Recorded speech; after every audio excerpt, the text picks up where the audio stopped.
وقال نسوة في المدينة امرأة العزيز تراود فتاها عن نفسه قد شغفها حبا إنا لنراها في ضلال مبين۔ اور شہر میں کچھ عورتیں کہنے لگیں، عزیز مصر کی بیوی اپنا مطلب نکالنے کے لیے اپنے ہی غلام کو پھسلاتی ہے، وہ اس کے عشق میں دیوانی ہو گئی ہے، ہمارا تو خیال ہے کہ وہ کھلی ہوئی بے راہ روی میں مبتلا ہے۔ یہ سورہ یوسف کی آیت نمبر 30 ہے۔ پچھلی آیتوں میں آپ نے اس قصے کا پہلا مرحلہ پڑھا، یعنی آیت نمبر 23 سے آیت نمبر 29 تک، جس کا خلاصہ سمجھ لینا چاہیے کیونکہ تفصیلات تو آپ کے سامنے آ چکی ہے، لیکن اس آیت سے اس کا جوڑ سمجھ میں آ جائے گا۔ تو خلاصہ اس طرح ہے کہ حضرت یوسف علیہ السلام کو اللہ تعالیٰ نے غیر معمولی اور حیرت انگیز حسن و جمال سے نوازا تھا۔ رسول اللہ صلی اللہ تعالیٰ علیہ وسلم کے ارشادات میں اس بات کا ذکر موجود ہے۔ عزیز مصر نے ان کے ساتھ اپنے اولاد جیسا سلوک کیا، اور تورات کے بیان سے معلوم ہوتا ہے کہ عزیز مصر نے اپنی دولت اور حکومت عملاً حضرت یوسف علیہ السلام کے حوالے کر دی تھی۔ اگرچہ عزیز مصر کی بیوی اور حضرت یوسف علیہ السلام کے درمیان سن و سال کے اعتبار سے کوئی جوڑ نہیں تھا، بہت زیادہ فرق تھا، لیکن حضرت یوسف کے غیر معمولی حسن نے عزیز مصر کی بیوی کو ان پر فریفتہ کر دیا اور وہ انہیں کھل کر گناہ کی دعوت دینے لگی۔ حضرت یوسف علیہ السلام انکار کرتے رہے، یہاں تک کہ ایک دن اس نے بے حد اصرار کیا اور اپنے اصرار پر حضرت یوسف علیہ السلام کو نعوذ باللہ آمادہ کرنے کے لیے دروازے بھی ہر طرح سے بند کر دیے۔ حضرت یوسف علیہ السلام نے اس کو سمجھانے کے لیے 3 باتیں کہیں۔ پہلی بات یہ کہی کہ میں اللہ تعالیٰ کی پناہ چاہتا ہوں، یعنی اگر میں ایسی حرکت کروں تو اللہ کی نافرمانی ہو جائے گی۔ دوسری بات یہ کہی کہ تم عزیز مصر کی امانت ہو اور وہ ایسا شخص ہے جس نے میری نہایت محبت و شفقت کے ساتھ پرورش کی ہے، تو یہ فعل اس شخص کے ساتھ بھی خیانت ہوگی۔ تیسرا یہ کہ یہ بہت زیادتی کی بات ہے، گناہ کی بات ہے، اور زیادتی کرنے والے اور ظلم کرنے والے انجام کے اعتبار سے کبھی بھی کامیاب نہیں ہو سکتے۔ لیکن عزیز مصر کی بیوی کے دل میں کچھ اس طرح کا عشق سوار تھا کہ ان نصیحتوں کا اس پر کیا اثر ہوتا، بلکہ اس نے تو ٹھان لیا تھا کہ وہ ضرور ہی حضرت یوسف علیہ السلام کو اس گناہ پر آمادہ کر لے گی۔ حضرت یوسف علیہ السلام کے دل میں برائی کا ذرہ برابر ارادہ نہیں پیدا ہوا، لیکن اس کے شدید اصرار پر ایک خیال سا گزرا جسے ہم غیر اختیاری وسوسہ کہہ سکتے ہیں۔ اسی کو قرآن کریم نے وہم بہا کے لفظ سے تعبیر کیا، لیکن پیغمبر معصوم ہوتے ہیں، اللہ تعالیٰ کی طرف سے بچا لیے جاتے ہیں، اس لیے فوراً یہ خیال بھی گزر گیا، ختم ہو گیا۔ قرآن کریم نے کہا کہ اپنے خدا کی برہان اور اپنے خدا کی طرف سے دلیل جب یوسف علیہ السلام کے سامنے آ گئی تو حضرت یوسف علیہ السلام کے دل میں جو ہلکا سا غیر اختیاری خیال آیا تھا وہ بھی ختم ہو گیا۔ چنانچہ آپ گناہ سے بچنے کے لیے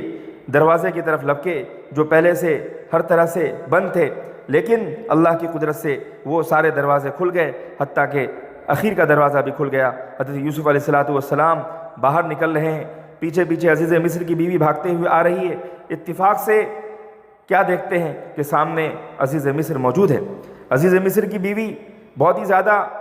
مکر والی، فریب والی اور حاضر دماغ خاتون تھی۔ اس نے فوراً پیترا بدلا اور یوسف علیہ السلام کو مجرم قرار دینے کے لیے شوہر سے کہنے لگی کہ جو شخص تمہاری بیوی کی عصمت و آبرو سے کھیلنا چاہتا ہو، قید خانے یا دردناک سزا کے سوا اس کا اور کیا بدلہ ہو سکتا ہے۔ اگر اس موقع پر حضرت یوسف علیہ السلام خاموش رہ جاتے تو ایک نبی کی حیثیت مجروح ہوتی، اس لیے آپ علیہ السلام نے فرمایا کہ حقیقت یہ ہے کہ اسی عورت نے مجھے پھنسانے کی کوشش کی۔ پاک باز بندے کی پاک بازی کو ظاہر کرنے کے لیے اللہ تعالیٰ کی طرف سے مدد ظاہر ہوئی، اور ایک دودھ پیتا بچہ کہنے لگا اگر دامن آگے سے پھٹا ہو تو قصوروار یوسف ہے، کیونکہ انہوں نے اقدام کیا ہوگا، اور اگر حضرت یوسف علیہ السلام نے اقدام کیا ہوگا اور عورت نے اپنی مدافعت میں اس کے کپڑے پھاڑ دیے ہوں گے، اور اگر پیچھے کا دامن پھٹا ہو تو قصوروار عورت ہے کہ یوسف گناہ سے بچنے کے لیے بھاگے ہوں گے اور عورت نے پیچھے سے ان کا دامن تھاما ہوگا۔ تو یہاں پر سوچنے والی بات یہ ہے کہ اگر کسی بڑے اور بولتے ہوئے شخص نے یہ بات کہی ہوتی تو شاید یہ بات اس درجے قابل قبول نہ ہوتی، لیکن دودھ پیتا بچہ جو ابھی گویائی سے محروم ہے اس نے یہ بات کہی، اس سے ظاہر ہوا کہ یہ شہادت دراصل اللہ تعالیٰ کی طرف سے ہے۔ اس لیے عزیز مصر کو اپنی بیوی کی غلطی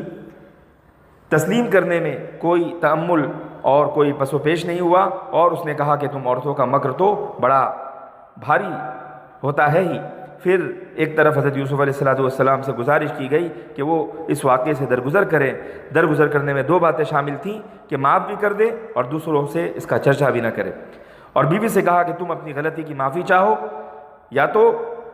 شوہر سے چاہو، یا تو حضرت یوسف علیہ السلام سے چاہو، یا اپنے خدا سے چاہو۔ اب یہاں پر چند باتیں غور کرنے کی ہے۔ اصل اس آیت کے تحت تو یہ ساری باتیں نہیں آتی ہے، لیکن اس واقعے کے تحت آتی ہے تو بہت ہی قابل غور باتیں ہیں۔ اس میں سب سے پہلی بات یہ ہے کہ عزیز مصر کے مکان کو قرآن کریم نے اس کی بیوی کا گھر قرار دیا۔ اس سے معلوم ہوا کہ بیوی کی حیثیت صرف ایک خادمہ کی نہیں بلکہ اپنے شوہر کے گھر کی مالکن کی ہے، اور حدیث پاک کے اندر صحیح مسلم میں ہے المرأۃ راعیۃ علی بیت بعلیہا۔ دوسری بات یہ سمجھنے کی ہے کہ قرآن کریم نے اس بات کا خاص طور پر ذکر کیا کہ جب عزیز مصر کی بیوی نے برائی کا ارادہ کیا تو گھر کے سارے دروازے بند کر لیے۔ اس بات کا اشارہ اس میں موجود ہے کہ مرد و عورت کے درمیان جو صنفی تعلق ہے وہ مکمل پردہ اور لوگوں کی نگاہ سے حفاظت کی رعایت چاہتا ہے۔ افسوس کہ مغربی تہذیب نے آج اس مرحلے کے لیے بھی پردے کو ضروری نہیں سمجھا، اور بہت ساری چیزیں اب لوگوں میں ایسی رائج ہو رہی ہے جو شریعت کے بھی خلاف ہے، انسانی فطرت کے بھی خلاف ہے، بلکہ ایک طرح سے انسانی فطرت کے ساتھ بغاوت ہے۔ تیسری بات ہمیں یہ سمجھ میں آئی کہ حضرت یوسف علیہ السلام نے عزیز مصر کی بیوی کو منع کرتے ہوئے یہ بھی فرمایا کہ تمہارے شوہر نے میرے ساتھ بہتر سلوک اور احسان کیا ہے۔ معلوم ہوا کوئی مسلمان احسان کرے یا کوئی غیر مسلم، کسی نیک اور پارسا شخص نے احسان کا معاملہ کیا ہو یا گنہگار شخص نے، بہرحال محسن کا پاس و لحاظ رکھنا چاہیے۔ نیز یہ بھی سمجھنے والی بات ہے کہ بغیر اختیار کے دل میں اگر کسی برائی کا ارادہ یا خیال آ جائے لیکن اس پر عمل نہ ہو تو یہ گناہ کی بات نہیں ہے، بلکہ گناہ تو اس وقت ہے جب اس پر عمل ہو جائے، جیسا کہ حضرت یوسف علیہ السلام کے ساتھ یہ والا معاملہ پیش آیا۔ تو یہ گناہ نہیں ہے، کیونکہ گناہ وہ ہے جس میں انسان کے ارادے اور اختیار کو دخل ہو۔ یہ بھی سمجھنے کی بات ہے کہ کسی انسان کی دینی نسبتیں اس کے لیے برہان رب کا درجہ رکھتی ہے۔ اگر انسان کا قدم کسی برائی کی طرف بڑھنے لگے اور اس وقت وہ اپنی نسبتوں کا لاج رکھے، نسبتوں کو ذہن میں تازہ کر لے، تو یقیناً اللہ تعالیٰ کی طرف سے اسے گناہوں سے بچنے میں مدد ملتی ہے۔ نیز بند دروازے کے کھل جانے سے معلوم ہوتا ہے جب انسان کسی رائے سے یا کسی بات سے بچنے کا پکا ارادہ کر لے تو غیبی مدد اسے حاصل ہو جاتی ہے۔ اگلے دامن یا پچھلے دامن کے پھٹے ہونے کو جو مجرم کی پہچان کی علامت قرار دیا، اس سے یہ حکم سمجھ میں آیا کہ شریعت کے اندر قرائن کی بڑی اہمیت ہے اور فیصلے تک پہنچنے میں اس سے مدد لی جا سکتی ہے۔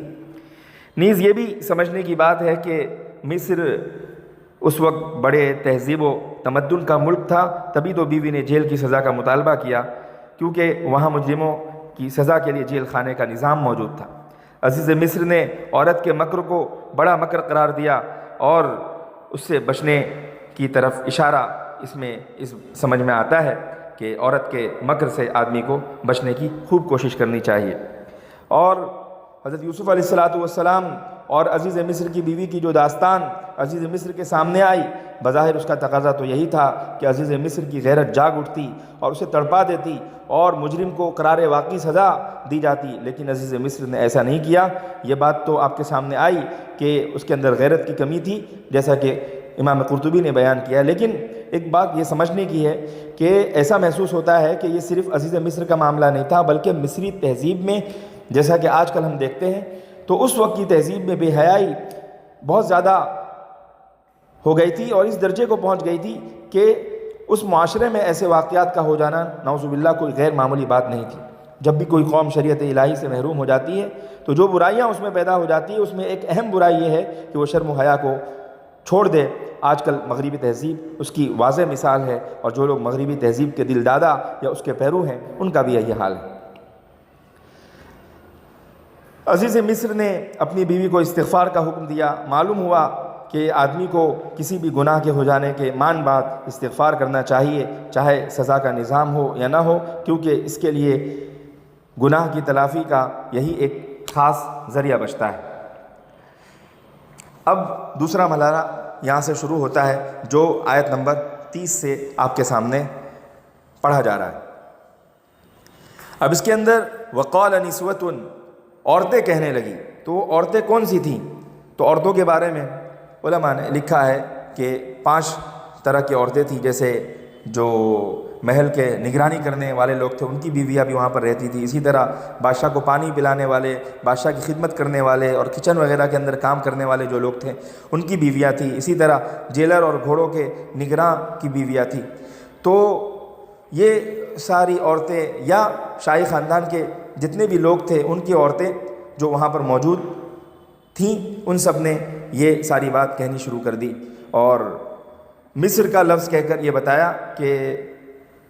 شہر کا فی المدینہ کا لفظ کہہ کر یہ بتایا کہ مصر شہر کے اندر یہ ساری چیزیں انجام دی گئی تھیں، اس لیے وہیں پر یہ ساری چیزیں مشہور ہوئیں۔ نیز تراود فتاها عن نفسی، اس سے پتہ چلا کہ اپنی طرف مائل کرنا عزیز مصر کی ایک طرح سے عادت بن چکی تھی اور بہت زیادہ وہ کوشش کر رہی تھی، اس لیے یہی جملہ اور یہی الفاظ لوگوں کے سامنے بھی گردش کرنے لگے۔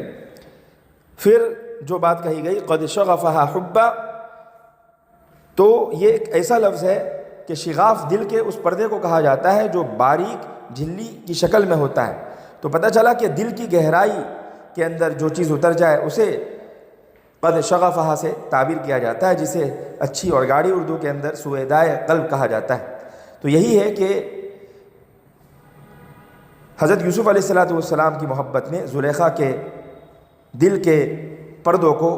پھاڑ دیا تھا اور محبت اس کے دل کے گہرائی کے اندر اتر گئی تھی۔ اور پھر آیت کا ایک ٹکڑا ہے انا لنراها فی ضلال مبین، تو یہاں پر جو تنوین ہے ضلال مبین یہ تفخیم کے لیے ہے، یعنی زلیخا انتہائی خطرناک اور زبردست گمراہی میں جا پڑی ہے کہ فریفتہ بھی ہوئی تو اپنے کنعانی غلام پر کہ جو نہ اس کے ملک کا ہے اور نہ حسب و نسب کا بلکہ ایک پردیسی غلام ہے۔ اسی لیے علماء نے بہت ہی واضح طریقے سے اس کا خلاصہ نقل کیا ہے کہ چند عورتوں نے جو کہ شہر میں رہتی تھیں یہ بات کہنے لگی کہ عزیز مصر کی بیوی اپنے غلام کو اس سے اپنا ناجائز مطلب حاصل کرنے کے لیے پھسلا رہی تھی، اور یہ کیسی گری ہوئی حرکت ہے کہ غلام پر فریفتہ ہوتی ہے۔ اس غلام کا عشق اس کے دل میں جگہ پکڑ لیا ہے، ہم تو اس کو سری غلطی میں اور انتہائی خطرناک معاملے میں دیکھتے ہیں۔ اب پوری آیت کا اگر